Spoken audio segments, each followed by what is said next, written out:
Staying silent is the only option that you have against your ex that is pushing you away. Now, I want you to think about the effect that your ex breaking up with you has on your psyche. It's creating massive amounts of anxiety to the point where you're racking your brain trying to figure out every last little thing that you can do and say, down to the point of writing them a letter, talking to their mom, etc. It's having you want to take accountability for shit that you didn't even do wrong, potentially. And most of all, it's forcing you to think about them 24 fucking 7.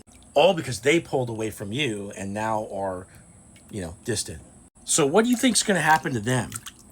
Well, if you don't think about it, you just sort of knee-jerk react to that question. You're going to say, well, they're going to forget about me and, I don't have any self-worth.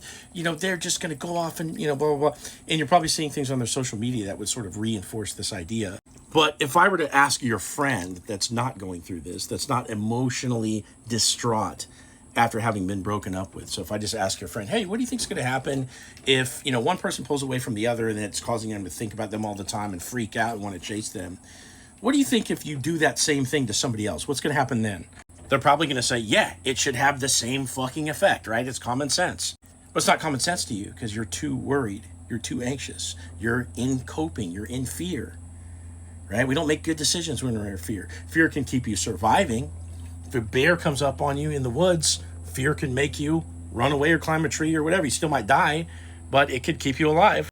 But a better decision when you're calm would maybe to try to scare the bear off or something like that, where you're not, more likely to die.